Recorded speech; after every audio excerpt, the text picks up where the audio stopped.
we're back. You can see the tier nation list starting to fill itself out, and now we're on to Wingbody. Oh boy, oh boy, oh boy, oh boy. I've got some stuff to say about Wingbody. Don't change this. I mean, you might want to shorten some of... you don't even need to shorten. You might want to shorten a couple of these at the bottom to 50 days. But most of, if not all of Wingbody is very well designed. It's very well done. It's fun to play. Wingbody has never been disappointing.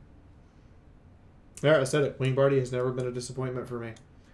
And you are, in a multiplayer game, you are the wild card. You either are going to go supremacist, or you're going to become a communist stronghold, or you're going to become a monarch stronghold, and no one knows what you're doing until you tell them. So Wingbody, just great stuff, great fun. Most of what you're doing for Wingbody is the core Hoi 4 mechanics of actually waging war.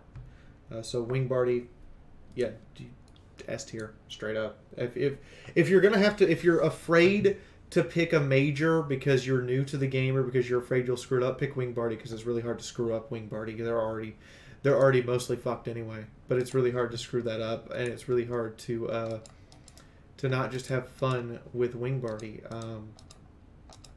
And I have nothing actually bad to say about Wingbody. It's a great fun time. Go play Wingbody. There, if I haven't convinced you, I'm not going to. Now, who is next on our little list here? Let's find out. I don't actually know who that is. It might be another one. There's a lot of nations in Equestria War. There's actually, I think there's more playable nations with filled out focus trees than there is in the vanilla game now. Let me figure out who this is. It's that symbol. Yeah, I've never played them. Can you tell? I've never actually played these guys. Vidina. Oh, I've had friends who've played Vidina, and I understand how they work. So Vidina is Skyrim. You're playing Skyrim as Hoi 4. This is not your entire tree. Once you get your red wedding, it's going to unlock another tree down here and another tree over here.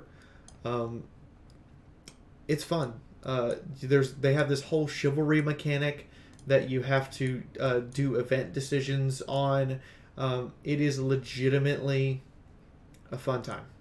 So Vidina, and it even has the power, if you do it right, to influence world affairs. You can send volunteers to Harmony nations, or you can build up enough power to give the Griffonian Empire a run for its money and join the Griffonian Republic in their fight against the Griffonian Empire and actually tip the balance in the favor of the Griffonian Republic. So Vidina totally would play this.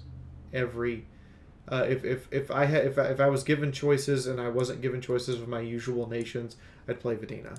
That's why I haven't played them, is because I've always been given choices in multiplayer games, and I usually end up playing my usual nations because people are comfortable with me playing that and understand I know how to play the game. But Vidina is actually fun.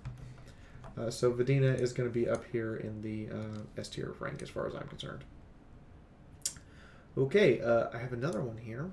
See, we're going to run into a bunch of minors. I told you guys at the beginning, we're going to run into a bunch of minors that I either haven't played or I don't recognize because they don't live very long. Is this even here? I'm not seeing this one. 3 crown. Oh, I know who this is. Wittenland. This is Wittenland. This is who this is. River Federation gameplay. I've never seen Wittenland do anything except for beat up Casa. And beat up Barad. That's all I've ever seen Wittenland do. I don't know much about them. I don't know enough to give Wittenland I know so little about Wittenland that I can't give it an accurate rating. I haven't had anyone rave or say go play Wittenland as a go-to ever. which I think should tell you something about it. Witten Land probably needs an update, because if people aren't even playing it, there's something wrong. Yakistan. Yak's best. I mean, yeah, Yak's best. Yak, for a minor, this is insane. Yakistan. And Yak, everything in it is memey. Yakistan, flavor text, everything in it is fun. Yakistan is a fun nation to play, and it can be a wild card influence in the Great War between Equestria and the Changelings. But Yakistan is just great fun. So Yakistan, the 4 times I've played it, Yak is definitely best. Casa. I helped write Casa. What is my opinion of Casa? Well, you can't actually see their focus tree because it's locked behind this initial tree. This I don't like. I don't like it when the devs do this. I understand why you do it, but it discourages new players from actually playing these nations unless they just want to find out what's underneath. And I feel like we should have a little more transparency with what's underneath these focus trees, because even here on the wiki, it doesn't show what's underneath that focus tree. It says Casa starting focus tree, and then it doesn't show the focus trees underneath. And that just, it eats me up inside, because every one of these leaders has a different focus tree. My roommate is all about playing Altukexa. Like, she's all about playing Altukexa. She raves about playing Altukexa. I personally like Mansu. I understand Mansu needs to be succeeded, and so I usually go Ramadi here, but she's all about playing Altukexa. Like, she raves about it for hours.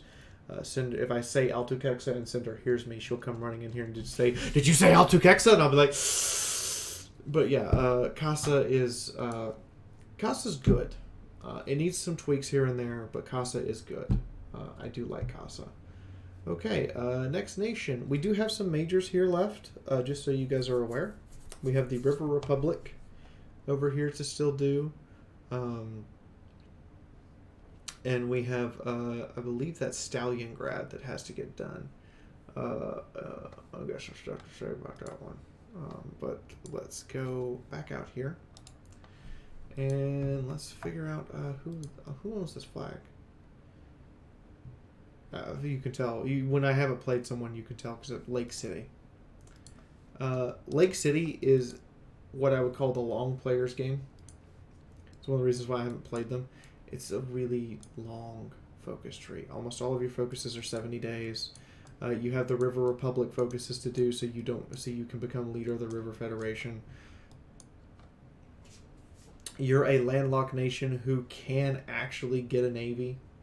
And I appreciate that. I like that. There's a couple of national spirits in here too that also, tell you go get a navy. This is actually, their naval tree is actually better built than their Air Force or Army tree. But their political tree is where it's at. Their political tree is most of what you'll be doing. And I'm going to be entirely honest. Lake City needs some work, just so it's not such a extreme late game thing to do anything. Because you really don't start seeing them make any moves at all until 10-11, and then suddenly around 10-12, 13, 10-14, or 10-15, depending on what Lake City went, suddenly you have the River Federation knocking on Helquill's door, and then knocking on the Griffonian Empire. So Lake City, I'm kind of okay with. It needs some tweaking. So we got an A tier there. Oh boy. Yeah, a lot of these River Republic nations I haven't played because they're such... It just takes so long to do anything. And I feel like they should be reworked. So yes, it takes that long before they do stuff against other nations, but internally it shouldn't feel like it's such a slog. And a lot of the River Republic nations are real slogs to get through. Las Pegasus. This is a formable nation, so it does not start anywhere on the map. Basically, if the Equestrian Civil War happens, Las Pegasus breaks off and does its own thing. This is amazing. Like, this is so well written that I would tell anyone who plays who plays the Equestrian Civil War to go play Lost Pegasus. And if you really want an absolute fun time, go play Mr. Horse's Lost Pegasus. But there are so many focus trees in here. It is so well written. I would tell you to have a save on hand after every Equestria at War patch. That's just Lost Pegasus. That's just literally starting the start of Lost Pegasus, so you can just go play Lost Pegasus in the new patch, because it's worth it. Lost Pegasus, definitely S tier minor nation, worth playing. Lunar Empire. Again, formable nation. I didn't recognize Lost Pegasus because they only form if the Civil War happens. Formable nation, evil Luna, basically. It's really heavily focused on the military tree because you're really focused on winning the Civil War. And the only thing to do after the Civil War is fight the changelings.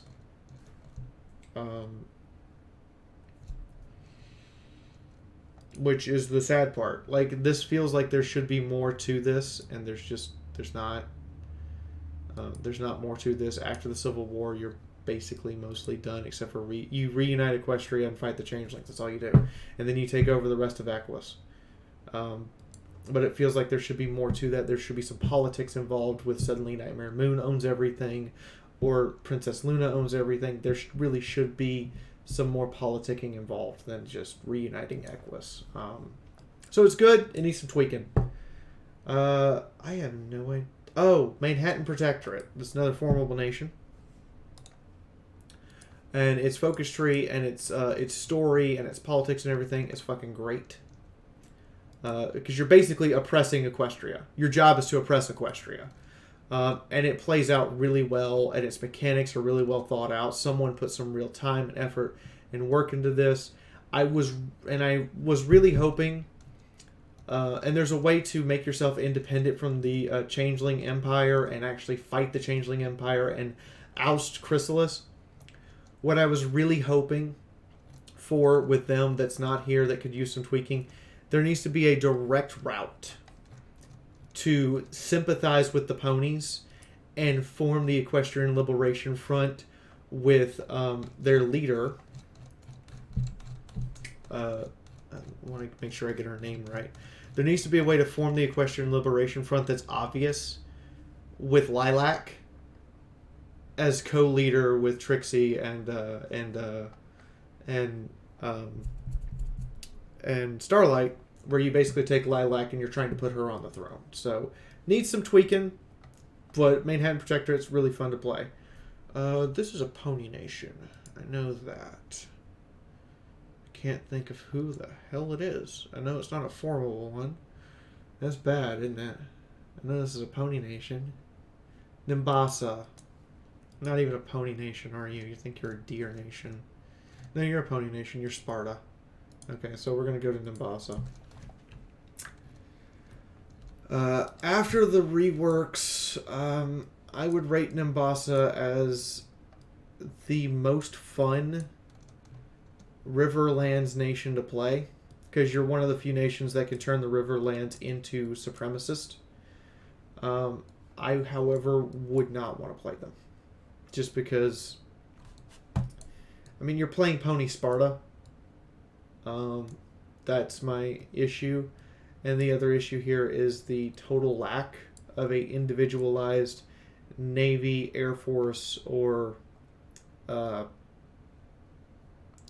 Army tree, because this is your tree, and your Navy tree is integrated into your Air tree, so your Navy and Air tree are integrated together. And I don't like that. I don't like that at all, especially when you have to get, like, you see, there's a line here. And I'm like, yeah, this is, like, your Navy and Air tree needs to be reworked to be separate trees. Your Army tree is okay, except for I start seeing 70 and 50-day focus for a relatively minor nation. Nimbasa is just a long-term, long-play game, and I feel like if you're going to play Sparta, you shouldn't be doing that. So this is a B-tier nation. They're not going to be super powerful. They're not going to be amazing. They're going to be an experience that you play just because you wanted to play something different, and it's not going to be your end-all be-all. Nova Griffonia! They kind of sit on the cusp between major and minor. Nova Griffonia is one of the funnest things in the game to play. You have a well thought out. I think well thought out. Are there national spirits in here? No, there's just dockyards. Your navy tree needs to be reworked, but your army tree is well thought out. Your air tree gives air bases, but it needs a little rework because it only gives one national spirit, and your griffins, for fuck's sake, all of you fly. But your army tree gives national spirits and research everywhere, in addition to military factories. And basically you have decisions up front for, are you going to be this, or this? Are you going to get, what doctrine are you going to go down? Here's your research slot, have fun.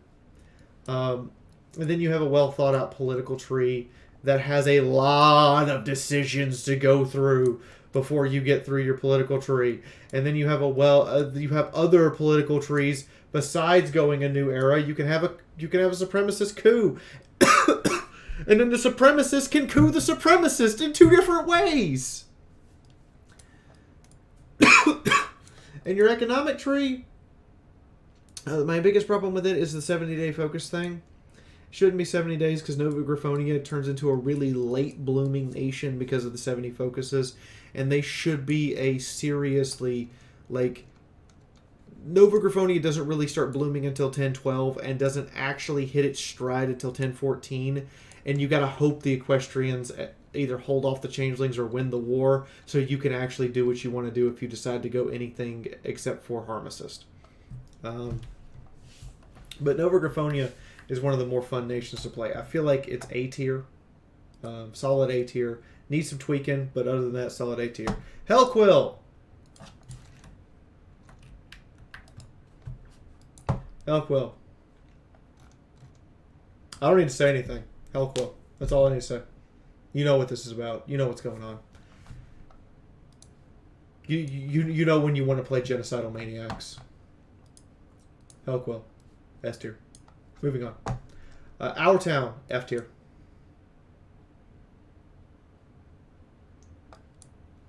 Don't blame me. Our Town. F tier. There it goes. F tier. Our Town. F tier. Straight up. Not even beating around the bush. Our Town is awful. You're basically going to get eaten by Stalingrad. I don't know why I changed my capture. Our Town. F tier. Our Town. F tier. Straight up. Not even gonna like give them a chance here. They're terrible. I'm gonna show you why. Our Town is a single province nation, and you notice how I put Flowenia way the fuck up there. Like Flowenia's up here in the S tier land. Our Town is F tier. Do you see why? You see why Our Town is F tier? And you would think, oh, Fiaura, there's just a bunch of stuff you can't see. Our Town has a bigger tree. No! There are no secrets here. This is it. I'd rather have the generic tree than this tree. This is it.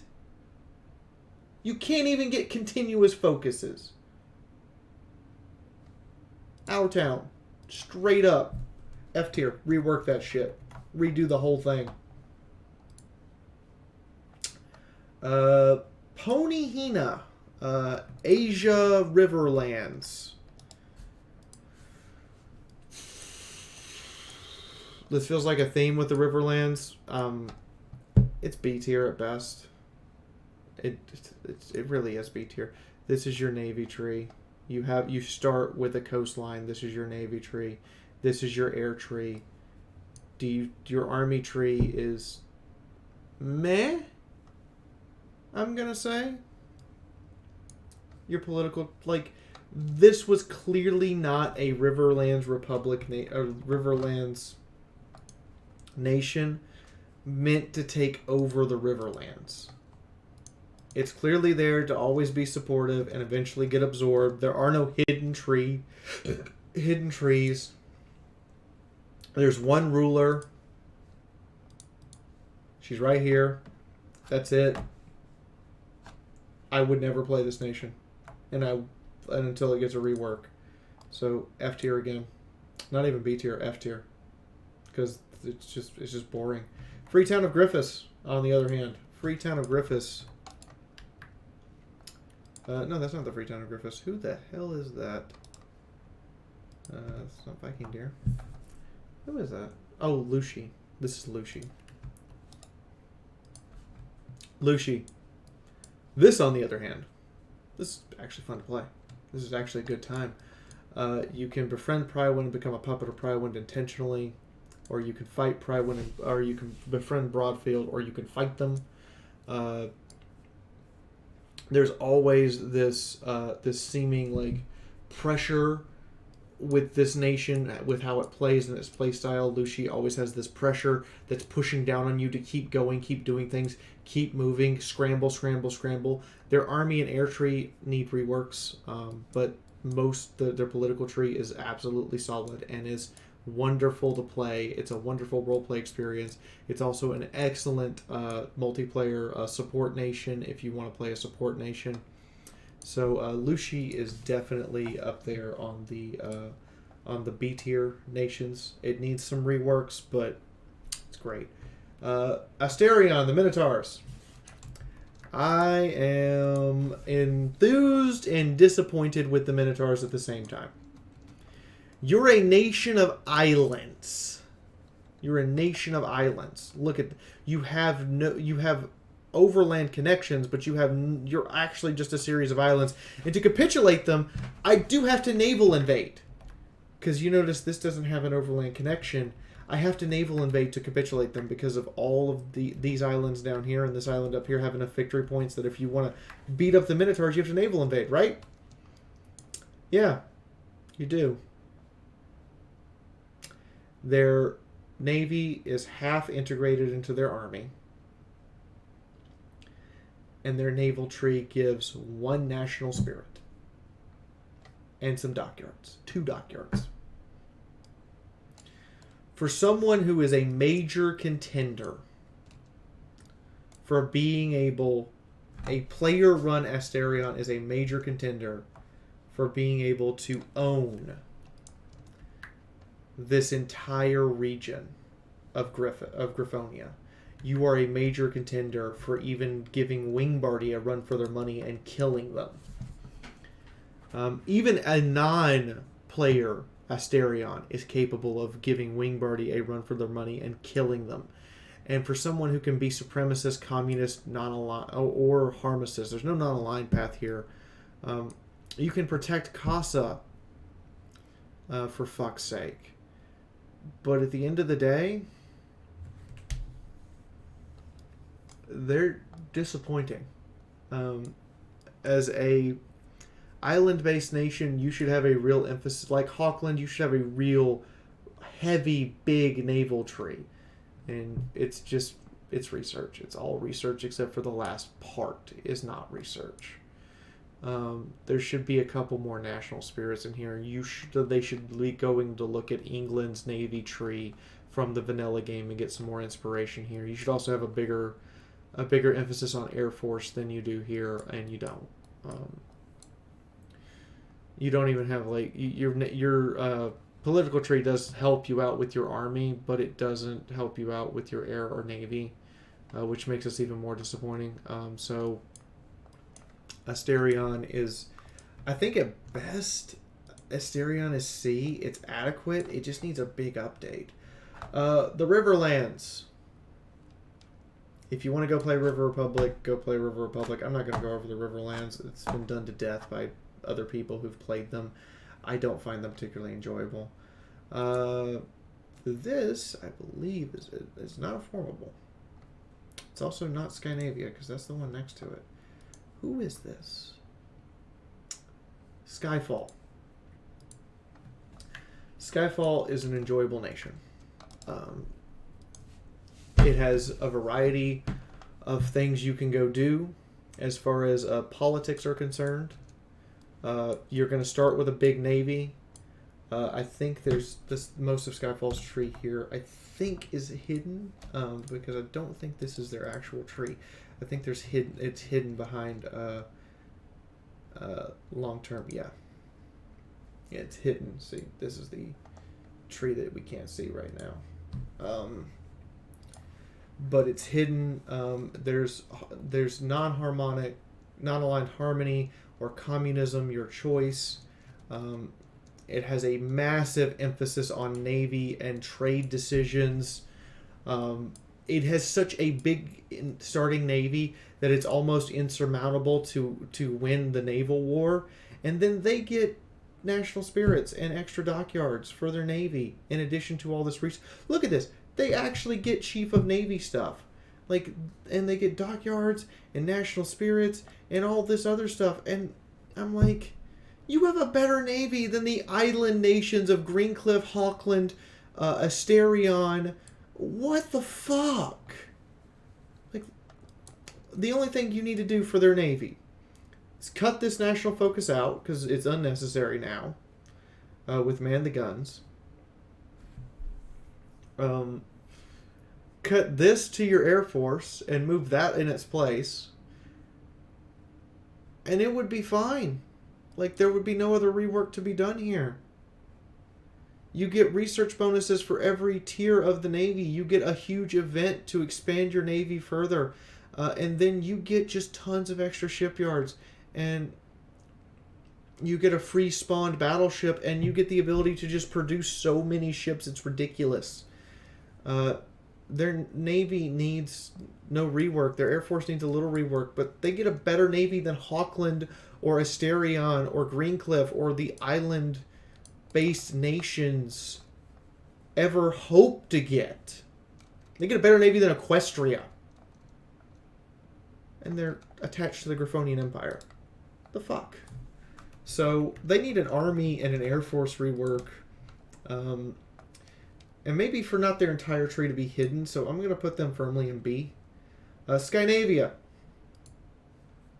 Skynavia is our next little project here. And I might have just crashed the game again. Sorry, I had a crash of Equestria at War. Happens. Let me get this back up here. Alright, so our next one on the list of crazy things here is Skynavia.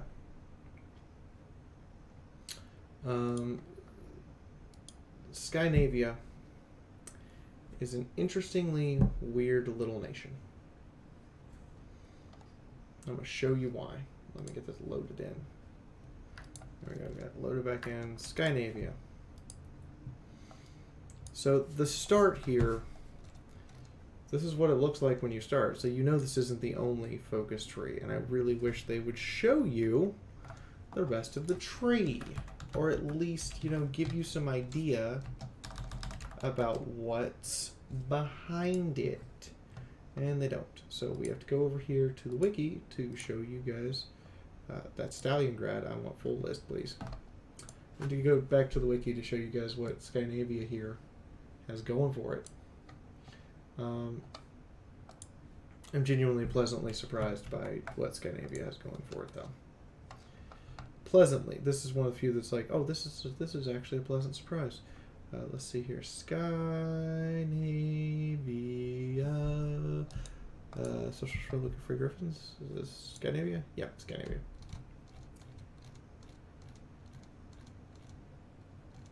So this is your initial focus tree. And then you get this monstrosity.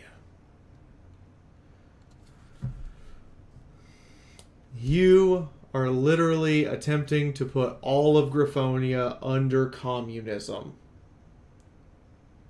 One step at a time. Your focus tree, your politics are integrated into all of your other stuff.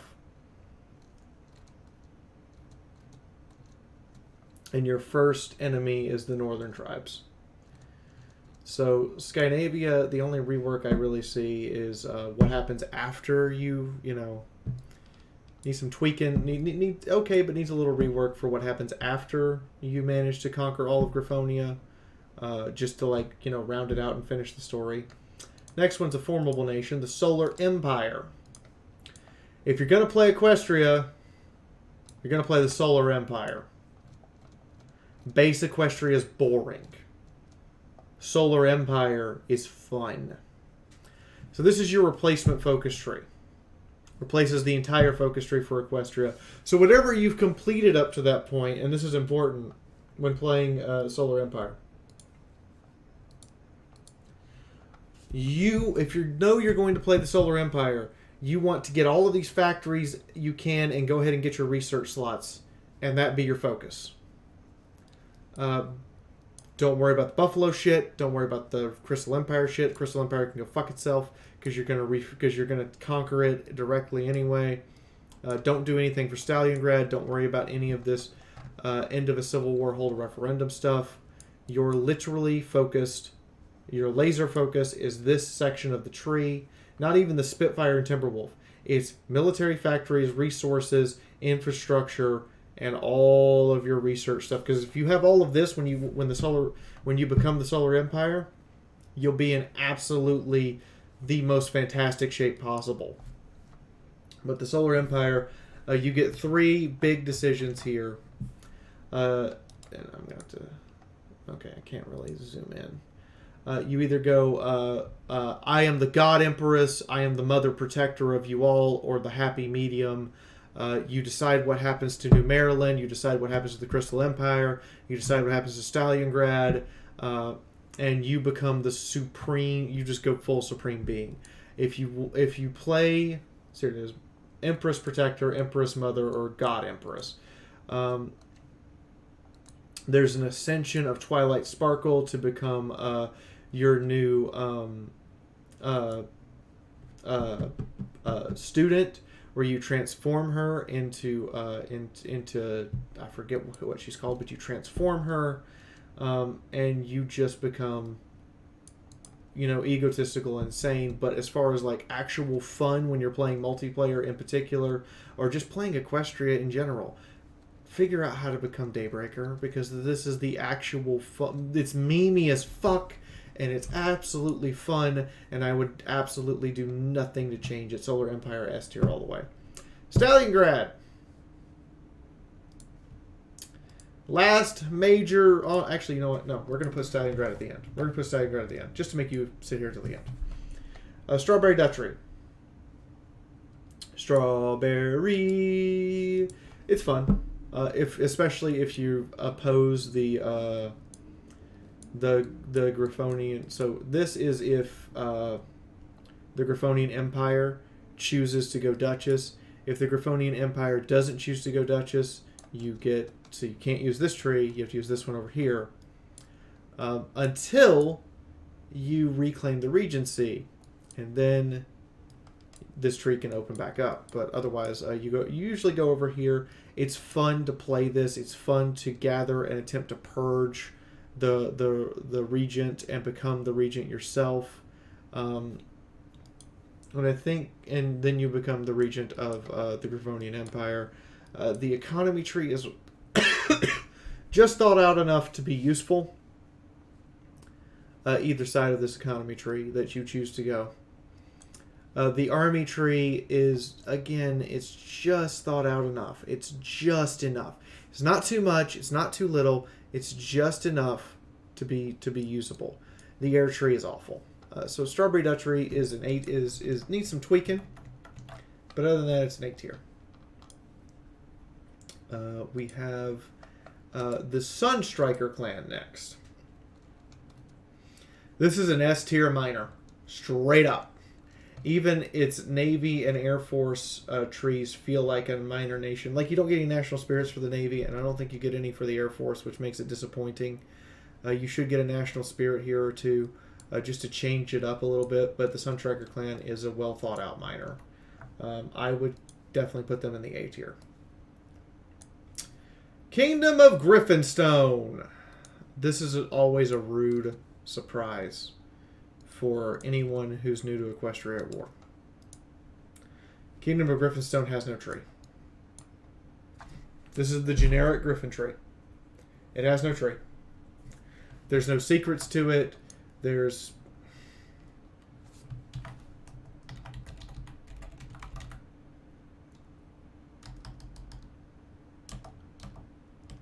They're not even listed on the wiki. That's how obscene this is. They're non-existent. And it's like they're listed on the wiki as existing, but they don't have a focus tree. There's no, they just sit there. There's no chance to do anything with the Kingdom of Griffinstone, and it's one of the biggest disappointments for new players, especially in my opinion. So Kingdom of Griffinstone, another F tier. The Baltimore, the Vancouver Commune. So remember that thing where I said some nations are better naval nations than island-centric nations? This is your initial focus tree. You get another one after this, and this is a decent navy tree for submarine. You get submarines and destroyers. It's fair that you're considered a minor, and then after this, you get another focus tree.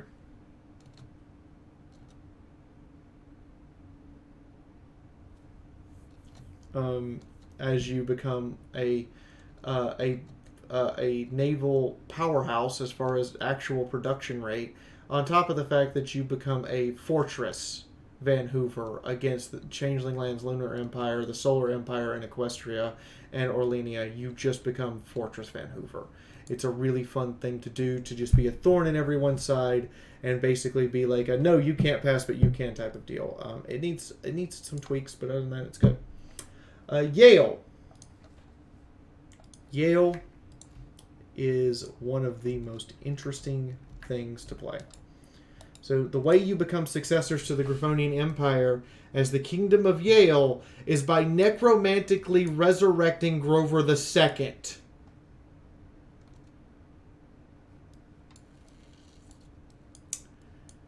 And it's fun to play. There's politics in here. You're a landlocked nation with a well-thought-out naval tree that includes national spirits. We can't see the national spirits right now, but you're a well-thought-out naval tree that includes national spirits. You have a well-thought-out Air Force tree here that includes the standard, you get napalm, national spirit. The problem is you don't get any more national spirits, so the air trees kind of needs a little tweaking, but this is just fun to play. And the hidden tree, I think that there's a hidden tree for Yale. I'm pretty sure there is. For if you go and resurrect Grover II, necromantically turning him into a lich. Yeah. Yeah, you know what this is about. You know it's there.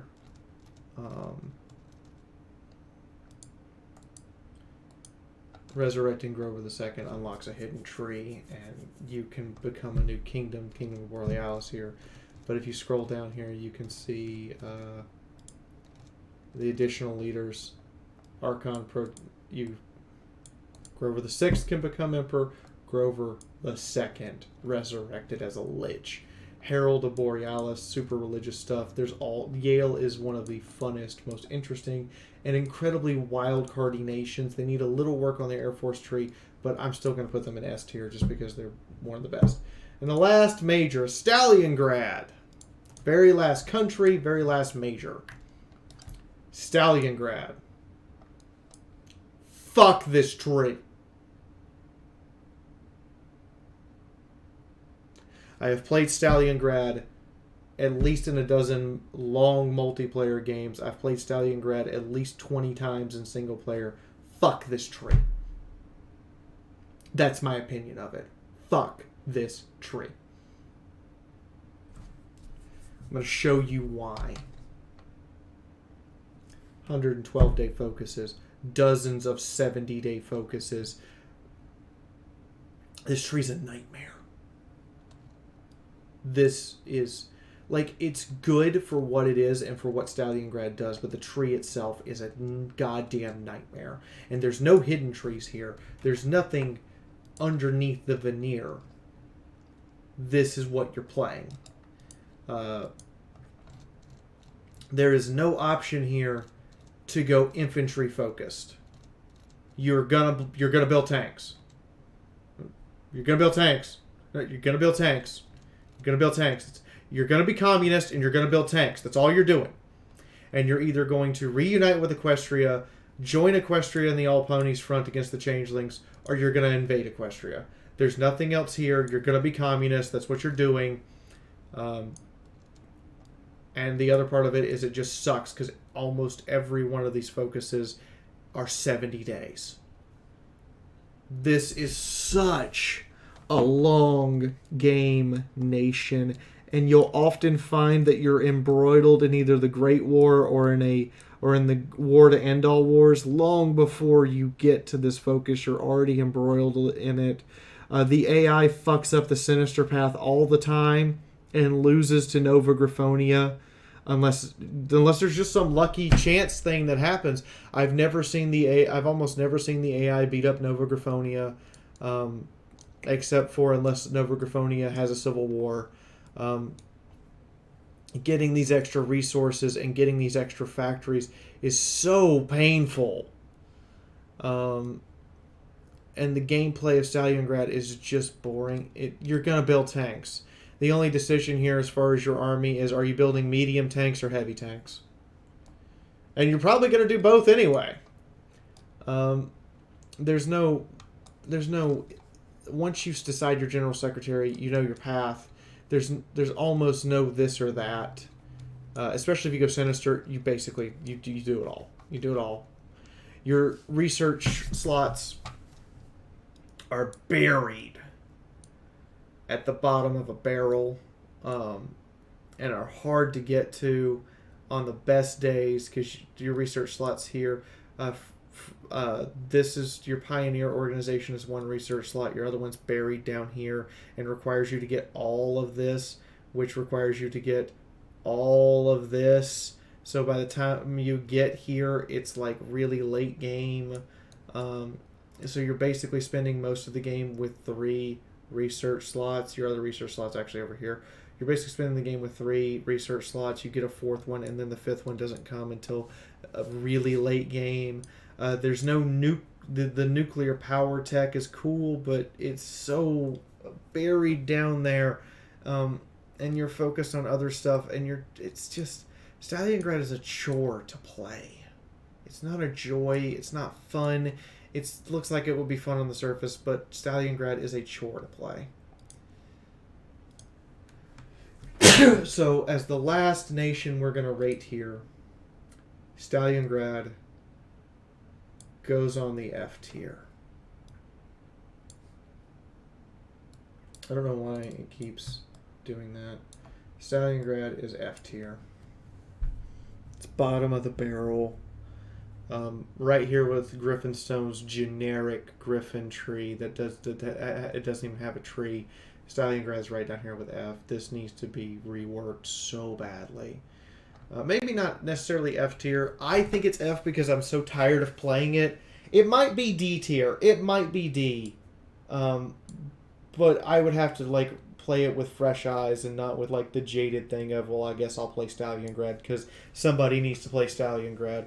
It's not new player friendly. It's not, and old players, it's a chore to play. So this is my tier list for playing Equestria at War. Up here at the top, New Maryland is almost, actually, you know what, fuck it. New Maryland is almost S tier. It needs just a little more tweaking with a couple trees. Basically the What If Equestria Falls tree, its naval and its tree needs retweaking, and its political tree for allying with Equestria needs a little retweaking. But New Maryland is almost S tier here for me. But this is what I feel. If I'm going to pick someone to play any given day of the week, it's going to be these guys up here. If I could pick anybody in single player, it's going to be one of these guys. I can have fun with the Griffonian Empire, but it gets bogged down a mid to late game, and it just doesn't feel fun after that. After the initial war with Aquila, it kind of feels like I'm just running around conquering things because they're there, and it doesn't feel like I'm accomplishing anything once the Aquila war's done. In single player, in multiplayer, it gets a lot more fun. But in single player, the Griffonian Empire just kind of bogs down mid to late game, and then you're just kind of playing. And you don't want to finish it. And I feel like the Griffonian Empire should, it should continue to escalate the challenge, but it doesn't. Wingbardy is actually the funnest Griffin nation I've ever played, and that's weird to say out loud. But yeah, there you go. There's my whole tier list from top to bottom, how I feel about all the nations in Equestria at War, how I feel they stand, where I think the dev team should put their emphasis and focus on reworks. Is the Changeling lands need a rework of their initial focuses. Stalliongrad needs so much help and love. And these nations down here in the F and D tier list, oh boy, they need someone to step up and really fix them. And I would almost drag the Griffonian Empire down here into D tier, almost. If not for the actual gameplay itself. And how it plays out, and particularly how well Griffonian Empire plays in multiplayer, it would be down here in the D and F tier. But yeah, this C through F and the Changeling lands are where I feel like we should be. The dev team should focus its efforts to on reworks. And then if somebody wants to do minor tweaks with the A and B tiers, that'd be great. But this is where, once you have Zebrica out, this is what I feel like we should be focusing on. But I'm not in charge. Somebody asked my opinion. My opinion is not gold. My opinion is my opinion. Opinions are like assholes. Everybody has one. You know what? There's a link in the description. If you want to make your own national ranking system for the focus trees for Equestria at War, there's a link in the description. You can do it yourself. In the meantime, this has been Fiaura, and I hope you guys had fun going over all this Equestria at War stuff. I will see you guys next time. Good night, everybody.